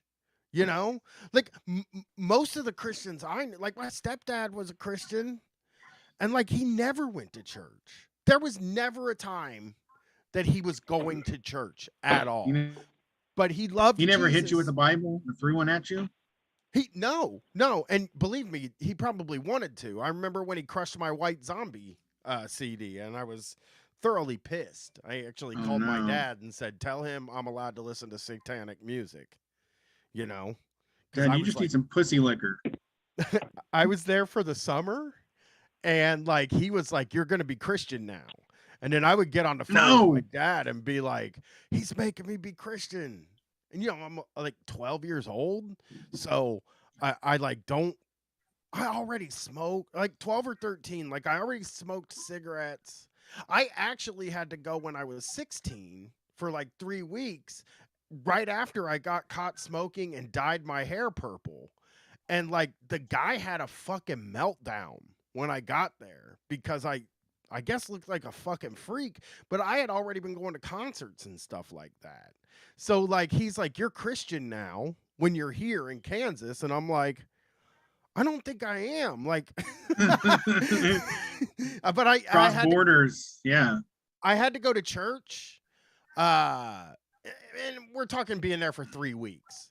So like I had to go to church like 3 times. And then I also had to go to vacation Bible school, which was every day, but it was only a couple hours. And like I just remember the vibes being so shitty that I was like, I don't think I'm going to be able to be this for the rest of my life. Like that was when I figured it out because like, you know, we'd be sitting in this church and they'd be giving sermons and like dudes would just be yelling during the sermon. And it just, I don't know why, but that made me feel weird about it. I don't know. It bugged me. Like they were being rude to the speaker or something. Okay. I remember not liking it at all and being very much like, this guy is, you know, thinking he could force me to do it too, like become evangelical. But again, he didn't even go to church when I was there. Like he sent my mom to church with me and my brother and sister, but he didn't go. So like that always rubbed me the wrong way too, because you know that's the other thing about Christian Americans is the dads don't have to go to church. Right, and like a big thing about Mormonism is like the whole like focus on continuing revelation. There we go, from God and all that. And so instead of like hearing somebody like rehash like the same 15 or 16 Bible verses that like you hear every week, like a lot of times something that'll be taught is like a talk from a general conference, or like your bishop may say they were inspired and like go a certain direction. Like there was one week in church where instead of talking about something from one of the scriptures, whether it be like the Book of Mormon or the Bible or like all the other ones that Mormons have. Like we got past this pamphlet that was a talk that one of the general authorities of the church gave, and it's about masturbation, right? And like why we shouldn't do it. And like we took rounds in the room reading it like it was this book at school about why we shouldn't touch ourselves. But because of the church leader is like all these abstracted terms, and like they were calling like your dick like your little factory, and it's important to not abuse your little factory. And it was like super uncomfortable. Like I would much rather be reading straight from the Bible. My little factory. I'm going to start calling my dick my little factory, everybody. I mean, none of you are ever going to hear me say it, but I think it's turned into my little factory. It's just my factory's been shuttered since 2003. Oh, It still makes products. Yeah, that's true. But I'm not manufacturing currently. I'm not doing what I'm supposed to do in manufacturing anything. I'm just I'm using it for fun, which that's generally looked down upon too. Yeah. That's generally looked down upon in Christianity too, right? Like, you know, you're not supposed to be using it for fun, which is a bummer. Well, yeah. So and what like I feel no, go ahead. I was wondering, like, what age did you just check out? Like, where was it? Like, what was it that happened? Because I imagine, you know, growing up with this thing everywhere, it's kind of like when you hear about Rumspringa for like Amish people, and you're like, why would they ever go back? You know what I mean? It's like, I get to leave and have sex and drink and do drugs and fucking watch TV and like do all of these things that people do. Like, how do I end up back at the Amish farm doing like Amish shit?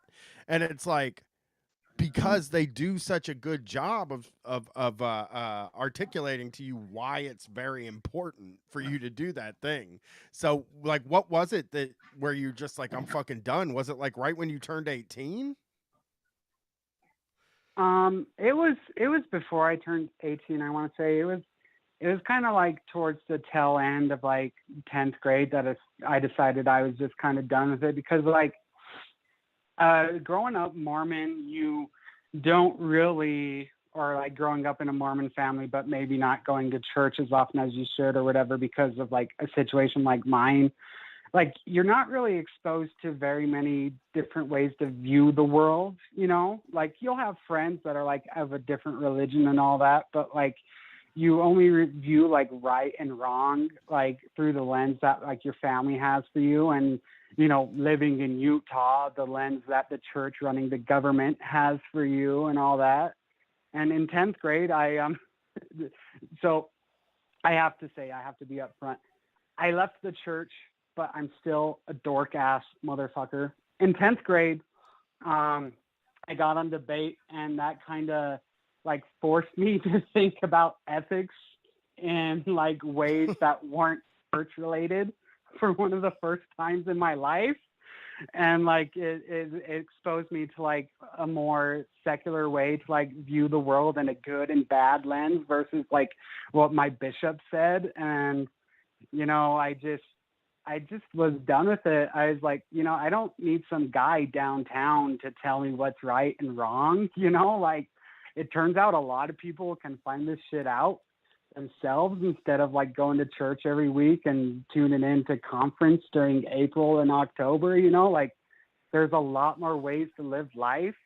And like a lot of like anytime you get hundreds of teenagers in a room or school like doing something for hours a day, like some wild shit will like happen, right? And like a lot of the most fun I had on debate tournaments was doing like not church related shit. And I was just, you know, I want to live a life more like the dirtbags at these tournaments than like the straight-laced Mormon kids that are very obviously doing this like to prep for law school or before they become part of the CIA, you know? So I think that's true. It was just around that part of my life. I was like, I think I kind of want to live more like the kids that have smoked weed before me than the kids that would like never even dare to, you know?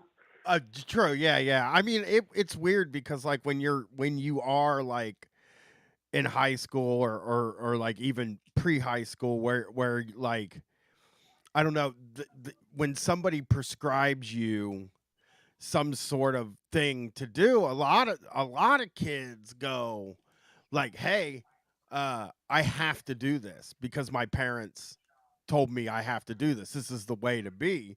And then there are other people for sure who are like, I don't know. I did like for me, it was when I started smoking weed and stuff like that when like I had heard all this bad stuff about weed and shit and all it made me want to do was weed. Like the second I heard about it, it wasn't a thing that scared me at all. It was something that I was immediately like interested in because in high school they taught us that weed feels good. But it's good in a bad way that you're not supposed to have. But Right. I was like, I heard the first part and I was like, well, if it feels good, that's what I want that. You know, it was the same thing with like Right. jerking off and stuff like that too, where it was like, this feels like a really bad thing that I'm doing, but it kicks ass. So like, I'm just a hedonist in some ways, and in other ways, I'm extremely straight laced. But like, you know, when somebody tells me something feels good and it is great, I have to fucking have it and try it. And I'm Right. glad that's the way I've decided to be. So I'm sure, you know, for you, especially when you know, the way I grew up was like our parents weren't around. Um, you know, our parents were barely around, and we ran the streets like a pack of wolves.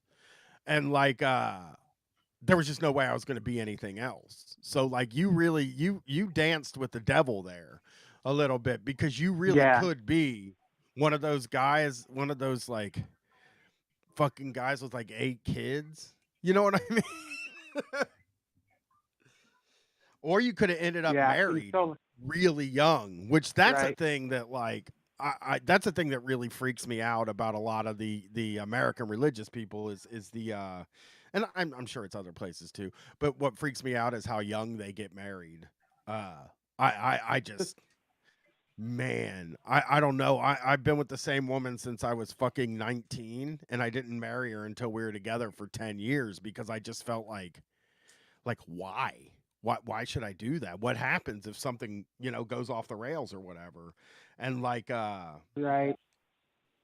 it freaks me out that like see I was almost 30 when I got married, so it was kind of like, okay, I think I know, you know, that we're probably going to be Right. together.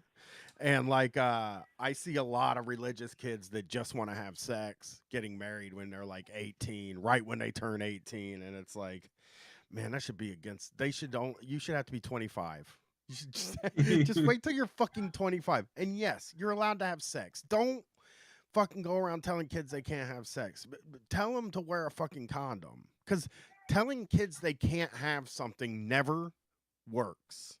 And tell them women have to come too. And it's funny too because I'll tell you this. I'll tell you this. So I'm leaving. My daughter's staying home for while I'm gone. So, you know, this is like one of the big first times she's an adult. And she's like, I'm going to have some friends over. I was like, I don't fucking care. And then I just looked at her. I went like this. Stay out of my fucking drugs.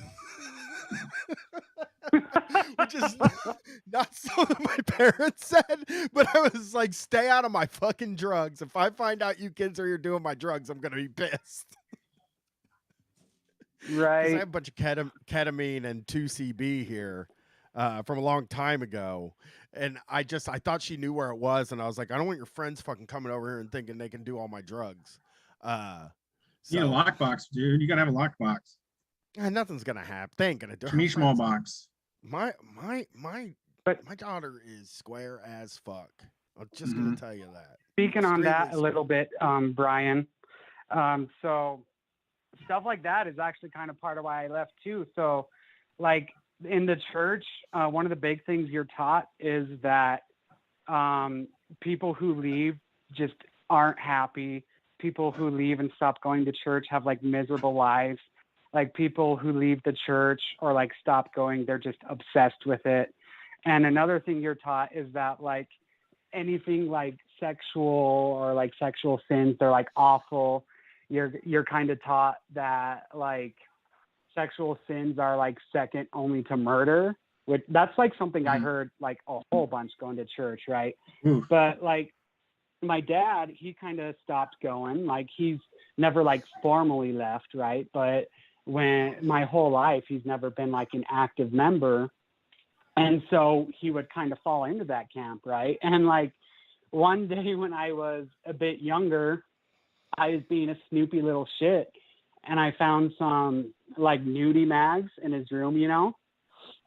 And like I was messing around with my cousins and like we kind of like laughed about it and like we put them away. And like something I thought about a lot, like when I was towards leaving, was like everybody all the time is saying that my dad should be miserable and that people who like, you know, like seeing other people naked and aren't ashamed of it are like awful people that are just horrible people. But here's my dad. He hasn't gone to church the entire time I've known him.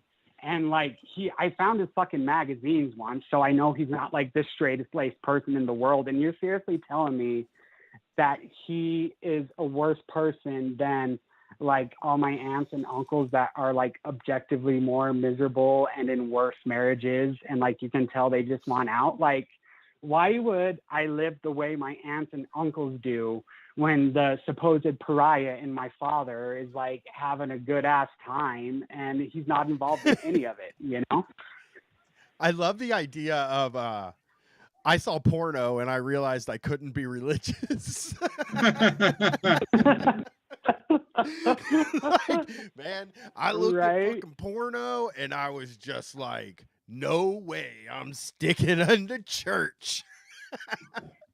I mean, hey, so you Brian, know, the first time I saw question for porno you. was a crazy time. I got a question for you, Brian. Have you heard of something called the spirit or feeling the spirit?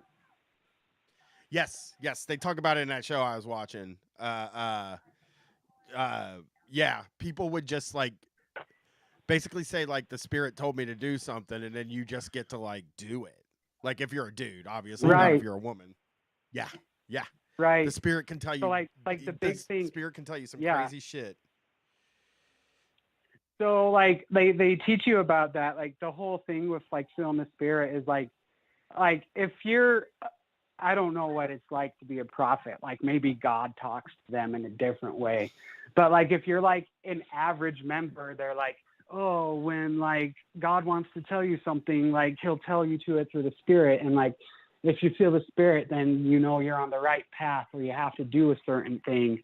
And one of the things that got me to leave is like, so I had that feeling of the spirit sometimes, right? Being a good little Mormon boy. But like when I was getting to my like teenage bullshit and getting in trouble and like whatever it is, like a lot of the stuff I was told was a sin made me feel the same fucking way I did when I felt the spirit. So are you really going to tell me that like I can read like some scriptures and feel good and inspired, or like I can smoke weed and make out with somebody and I feel the exact same way, you know, like, come on.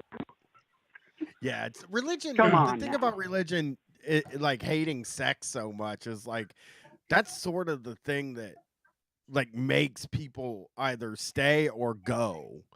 It is the idea that like, I can't have sex. So I think I'm just going to leave the church at this point. Well, Beans, I want to thank you for calling and talking to me about Mormons. Yep. Call back anytime. It was good to hear from you, buddy. All right, you boys have a good night. Get the rest of those calls. Yeah, we will. Peace. All right. Thanks for calling Street Fight. Who are we talking to tonight? Oops. Hey, this is Gerard in Minneapolis. What's up, Gerard? How's it going? Oh, pretty good. How you guys doing? Just as happy, So far, so good. happy as a clam. Well, so I have a stupid little anecdote, but last night I ran into my first I encountered my first Street Fighter comrade in the wild, and I just wanted to put it on the airwaves. Thank you. Yeah, I was going. Yeah, it was a cool little moment. You know, I was going to a little show. I don't know if you guys have ever heard of Aaron Lee Tasjan, but he's fucking awesome. He's kind of like a Todd Snyder-esque type of dude. Great songwriter, just fun little stuff. And my buddy and I were at the bar next door before the show, and I was wearing my guys, gals, non-binary pals shirt. I wasn't even thinking about it, and all of a sudden the bartender was like, "Wait a second." He's like, "Is that he was kind of hesitant. He's like, "Is that a Street Fight Radio?" I was like, "Yeah." And I don't know, we ended up connecting and stuff. It was pretty cool, but you never know. It was just a cool little moment. Yeah. And it was extra fun because I was with the buddy I was with. He's pretty liberal, and so it's kind of fun to be like, "Oh yeah, let's talk Street Fight right here. Let's talk some anarcho fucking politics real quick." He's gonna turn you in. He was a guy. So, yeah. I think he's one of the good ones. Well, the funny thing is, so in Minneapolis last year we had like a couple referendums on the ballot after everything that went down. One was about like, you know, creating an alternative to the police department, and one of the other ones that was on there was about creating rent control, like a provision. I forget exactly if it was like maybe eliminating a statute that made rent control not okay, or if it was like creating a statute that made, you know what I mean? But and this guy was like all gung ho about like, "Yeah, dude, fuck the police, like we need to abolish the police." But then it was like rent control. He's like, "No, man, no, we can't do that." Like that kind of liberal. Yeah. Oh yeah. Well, I mean, you gotta make a lot of money. Confused These developers gotta make money. me. Yeah. Which was funny because it's like, wait, do you know what the police are for? Like, they're pretty much for landlords and shit, right? So yeah, that's funny. He's that kind of confusing liberal. Well, but it was fun to. Is it person who makes their living in like? Is it a person who makes their living like in a world where it would be, because like I know people that work at places and they used to do this a lot. People that used to call in very early would do this a lot, and they'd be like, "I work at this place. Oh, I'm sorry." And it's like, we all got to work somewhere, you know? And not every, I mean, as long as it's not funny. Like Lockheed Martin, I don't think it's like that big. You know what? Of a It's fucking funny. deal if you work in an Okay, insurance company. You know what? It is funny that you bring that up because now that I think about it, he actually has like a weirdly street fight mentality without even knowing it, because he works for a big bank, but he basically has a job where he doesn't do shit and like actively is like, "No, I'm not doing anything on purpose because fuck these guys." Like he describes it as like, "My job is robbing a bank." Yeah. All right. Yeah. That's respect. Like exactly. if I could have that job for that kind of money, I would do the same thing. But it's like, "Oh, you're so close, buddy." Well, some people, I You're think, right there. You gotta get all the way rowdy. You can't just like secure your position. You gotta risk it all still. Yeah, Exactly, I gotta exactly. say that I think like a lot of times when somebody has like crazy opinions that don't seem to align with like, you know, like because you'll see that a lot, right? Like where you'll get somebody all the way to, but isn't capitalism's bad, and they'll be like, "Oh no, there's like no better way to run things." Like Right. like, It's exactly that. Yeah. And you're like, no, Where like we he's can like- think of other ways. Yeah, where he's like right on that line where I'm like, I could probably like, I can bring some street fight opinions to, but I probably can't show him Icy Jake. Like he'd probably be like, "Wait a second." I think Like I don't know if he'd like. Yeah, I mean, when I think about it, Go ahead. like when I think of like that kind of thing, it's like it is really hard to imagine the world the way that we want the world to be a lot of times because, you know, a lot of people just feel safe because the alternative is scary. You know what I mean? Not to mention, like, we all spend like all of our childhood hearing how great the place we live is, and I think that and I mean, I'm in the same boat. I'm definitely not trying to but the street fight thing trying to glorify myself. Go ahead. I'm saying that the street fight thing is like this. You get here when you figured it out. Like I had to figure it out. Like Brett had to figure it out. You just end up here because you're like, you know what? We could actually just try a new thing. Like, it doesn't have to. I mean, it could be. It's time to start disobeying. It's time to just start living how we want and fighting against the people's tolerance. Right. And I think somebody like him and like, you know, bless him, like he fucking is like, hey, I know you make a lot less than me. Like, I'm fucking buying the concert ticket, whatever. So I'm down. Like, he's my good buddy. But it is one of those things where it's like, when you're that safe, you know, like. Yeah. I don't know how to put it exactly, but when you're that safe, like you're not willing to maybe go out on as much of a limb as opposed to where it's like, shit, I don't know, like, burn it all down. I'm fucking broke as shit. Well, we also I got like nothing to lose here. Right. Yeah. When you have a lot to lose, when you haven't necessarily learned, when the stuff that we were taught was sort of like, because I mean, look, if I go down to my basement right now and look at the bookshelf of dusty books that I've never read, and that's just down in the basement sort of hiding, I have like Al Franken books. I had a book about fucking Benjamin Franklin that was super long. I had books about like John Adams. Greatest president. That's I had like a bunch of books about like the founding fathers and about politics and stuff like that. And like, no doubt, what happened to me was just like, I'm not going to fucking fall for this over and over and over again. And that was kind of where like, that's kind of what happened to me was like, I don't want to feel like a fucking rube, you know?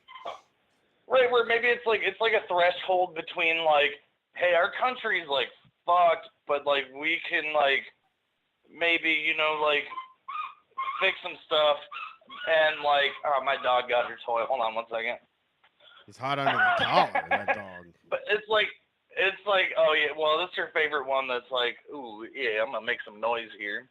But it's the difference between like, hey, yeah, I recognize America's pretty bad, but I think like the idea is good, and the realization that it was like, no, it was like from the get-go we started out to like have it a certain way, and it's working to perfection.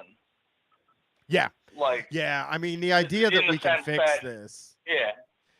The idea that we can fix this is the thing that keeps people coming back, I think. Is really like the great marketing campaign of like the United States is that like, no, you can fix it. You just have to hold their feet to the fire. And like you have to ignore the fact that we can't make them do anything.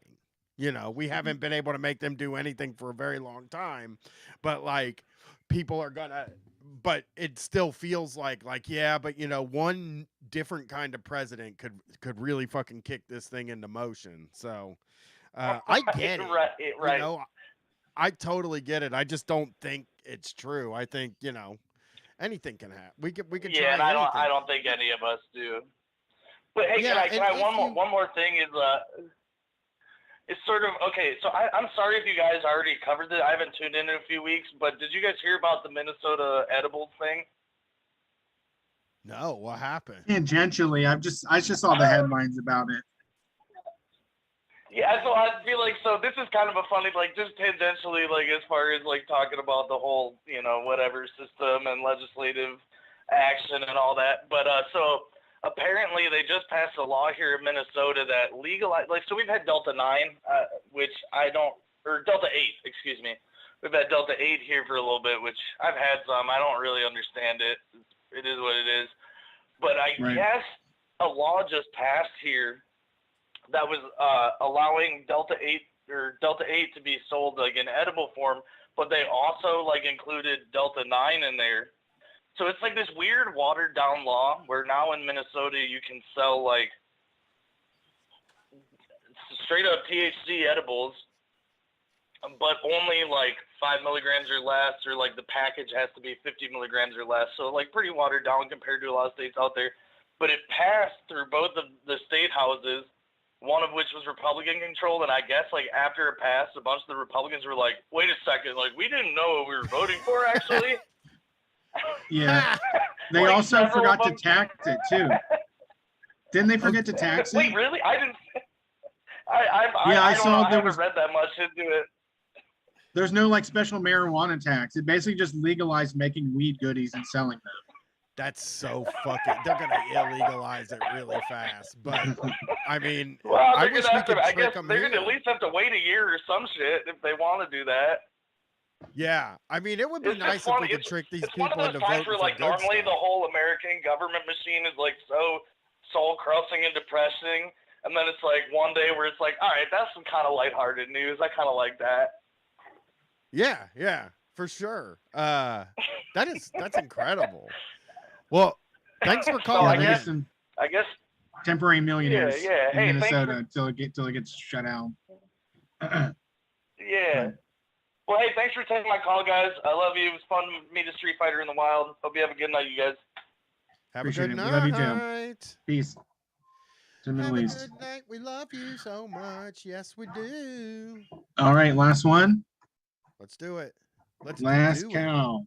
Let's do it. Thanks for calling Street Fight. Who we talking to tonight? Oh, yeah. Am I on? You're Hello? on. You are. Who's this? Who dis? Yeah, okay. Yeah, what's up? This is Tony from Jersey. Yeah. Tony. I actually Jersey, tried to what's like up? calling. Yeah, I actually tried calling you guys like around the street, the George Floyd rebellion, around like 2 years ago. Mostly because I was trying to call to complain that nothing was really like going down here. But then you guys like, oh, nobody that wasn't on the ground, like what do you call it? Like call in, and I immediately called out. And once I dropped out, Brett was like, "Oh, you bunch of posers," and I'm just like, "Dang, man, hey, why you gotta do me like that?" Sorry. Yeah, That's what. Hey, it's all good, you man. know, It's all good. I get it. I didn't want to be a poser, so I just like left. It's all good. I apologize if I I'm get glad a you little take it rambly, seriously. man. I'm a little anxious. I'll take Yeah, it. yeah, I mean, you're yeah. not alone. You're not a poser. aw, that's nice because the poser's Yeah. the worst thing you can call somebody out there. It's Well, tough to first shake it's that sting. racism. First it's racist, then it's poser, right? God, you guys should totally. see this fucking Yeah. the amount of Legos sitting here. I'll take a picture for everybody so what's going on, Tony? Yeah, what was it I called about? Oh yeah, work. I think I just called to mostly tell like work stories and like a bunch of what do you call it? I wanted to start off with this thing I'd been talking about with my friend who works in like retail. I work like pizza delivery, but like my friend who works at like an upscale like makeup place that I'm not really going to give the name of to like not dox Don't have myself to. or anything. But like, yeah. Like has been telling me how much like what do you call it? How much like theft and like shoplifting has been going up. Just I mean, all this stuff with inflation has been happening over like the past year.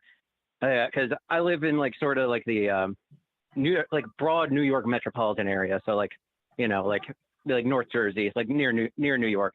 Not gonna say where, but just like that general area. And like there's been like a lot more theft happening. Basically, what do you call it? Just like a lot more, which it's based because there's like a ring of what do you call it? Like what's called like organized retail crime, just like happening. So people are just getting paid to like mad money to steal like tons and tons of like what do you call it? Like high end like makeup stuff and selling it at bunk price, and they're getting paid like like bank, honestly. Which and my friend who like works as a manager in this place, it's just like, yeah, no, I don't give a shit. I'm like done with this at this point. It's just like, who cares? I'm not going to get myself hurt over this. But like the other day, they got taken for like $8,000 worth of like what do you call it, like stock, which you know, I mean, you guys I think could appreciate that. I mean, the first podcast I listened to where I got like tips on shoplifting was you guys. Yeah. 8,000 Yeah. 8,000 in stock in one day. Yeah, man. Like it was just like Holy 3 or shit. 4 people too, man. Yeah. That's like the Yeah, whole no, they're meat like experts in. section.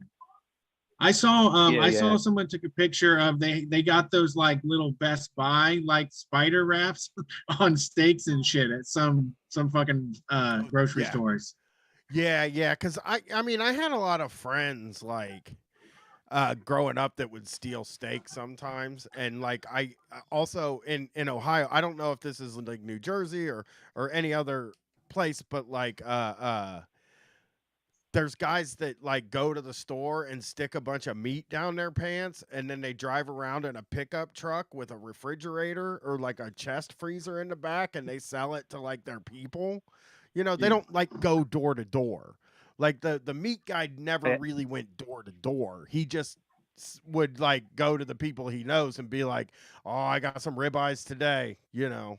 And I love that. I romanticize that so hold much. up, did you? Yeah. Did you guys think I said produce? I meant like that, like products. They sell it's like makeup and stuff like that, and shit like that. It's all like purses and makeup and stuff like that. Yeah. I got confused because you guys were talking about meat. Yeah. Okay. I just want to make sure because I'm meat is a like hell all the popular time. one. People misunderstand me. It's Yeah. Yeah, I mean, there was I haven't that's seen usually that at one the yet. flea market. Whenever I go to the flea market, there's always a stand of makeup, and the price is just like 50% of what's on the label. That's all it is. That's all they say, 50% of the label, and it's mostly stolen makeup. Oh yeah, for sure. It's all Makeup is like makeup's fucking. You know, I was at ComFest, which is a festival in Columbus, like last week, and like I don't know if maybe I bought into some propaganda. So I can ask you two. We got somebody on the phone. We got Brett can help me out. Maybe even people in the chat. I was gonna buy some cologne from the guy selling all the cologne at ComFest. You see him at the fair. Designer and stuff imposters. Too. Well, no, it's the real shit. But then I heard it is a communist fest, actually. Scarab's Feast. The people that sold the wine there for a long time were the Communist Party of Columbus. But what I'm saying is, like, I didn't buy it because I had heard, and I'm 99% sure I heard this from the FBI, by the way, that like it can give you, like, that they can hurt you. That they can like give you sores, or it's not the real stuff, or it's not what's the word? It's not not the stuff. It's got piss in it. I've heard a lot Fake of times. perfume. Yes, I've heard that stuff is dangerous. That's why I didn't buy it. But I assume all that stuff's stolen when you see them. Yeah, like I'm the not stuff sure. like Makes most sense. of the stuff over here is mostly getting like sold like in the the New York subway most of the time, and like most of that stuff is stolen from what I've been told, from what my friend's been telling me. Sure. I mean, like are they just like not paying attention or turning the other cheek, or like how would somebody know that they could get away with stealing? What do you call it? Like from what do you call it? Sorry, I'm trying to gather my thoughts. From what my friend tells me, they just like most of the time don't want to bug people most of the time because they think it'll stop people from like actually buying. And like, I mean, all these like big like corporate stores have like their own like, what do you call it? Like like loss prevention, like stuff like build in, like the, what do you call it? Like the Targets around here, like they won't even like bug you until you steal like $500 like worth of stuff. And I think their budget was like $50,000 a month or something. I could be completely wrong on that. And it's a whole thing where like I mean, I know I don't know why I'm so scared or whatever, because I do know that like people that work at these places aren't supposed to chase you down or anything like that. So why am I not? Yeah, no, and they're not going to get in trouble for it. taking stuff.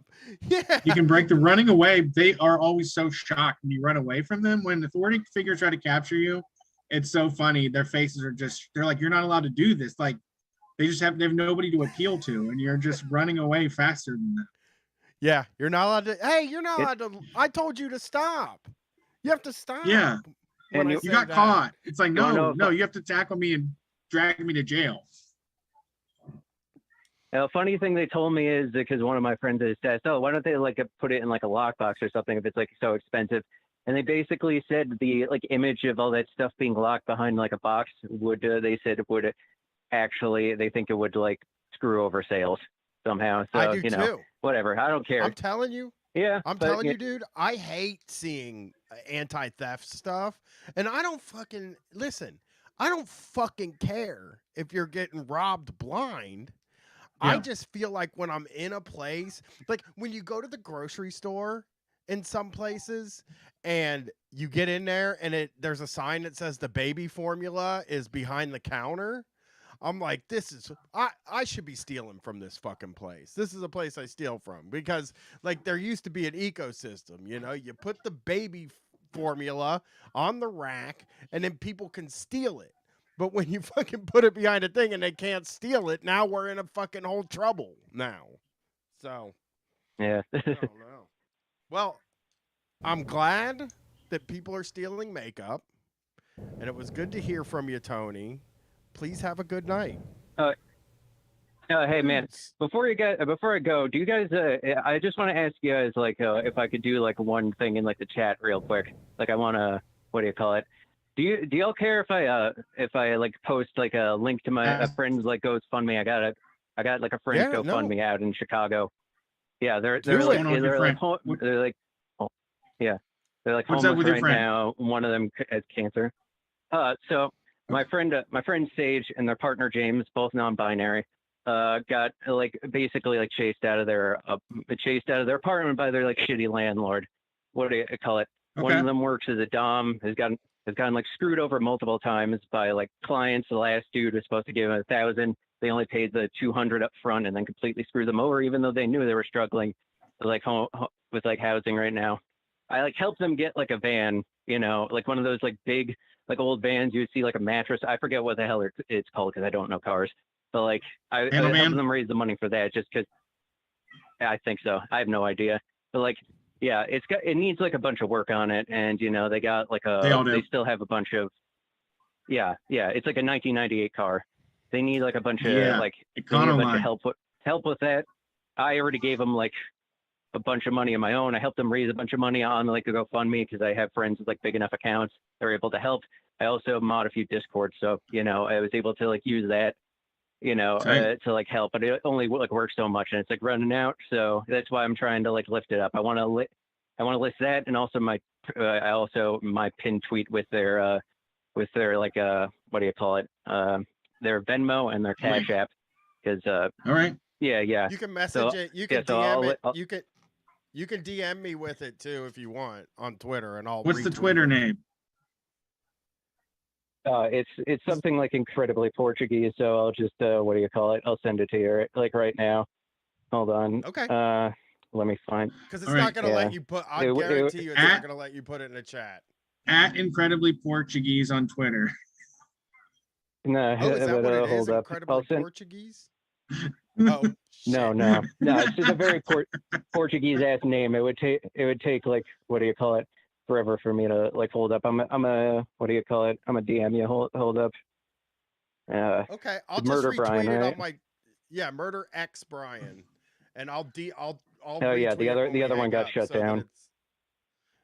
So that it's on the timeline because when we hang up, the chat goes away, and all the people in the chat disappear too, and they don't exist. Yeah, I get you, man.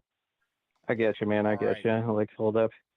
Yeah, I'm gonna send both. So yeah, if that's cool, the GoFundMe and so some are easier for others.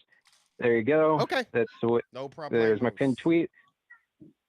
And thank you guys. I appreciate it so much. You guys rock. I I was too sad to listen to podcasts for like 2 years. Don't ask why. This is the first time I'm tuning into you guys in a while, and I'm just like, why did I sit out from like listening to you guys? I'm happy I started listening again. I spent the past 2 years working on myself a lot. I'm happy to be listening to you guys again. I'm repeating myself now, and I'm keeping you guys on. You guys got shit to do. I'll let you go. All right, peace. I don't know. Peace, man. I gotta go. Peace, guys. Have a good one. I gotta check this fucking pork. I got pork going. Been going since noon. So before we go, and I'll do this on all this social media stuff too. New York Times just released an article about it. Please familiar stuff with Jalen. The cops shot him fucking 60. No priors, no weapon or anything. Just executed him in the middle of the street. Body cam footage today. It looks horrible. And I mean, hopefully there'll be a large uprising. And I will do my best to pay attention and maybe get there. But why Jalen Walker, it's horrible. all right. Well, yes, I'm with you on that. All right. And we will see you all on Wednesday. Yeah. Brian's going to be my face, though. It's going to be roughing sad. it. I'm not roughing it, dude. There's air conditioning. There's a turlet. There's I would never go to a place without air conditioning. That's why this trip was really fucked from the beginning.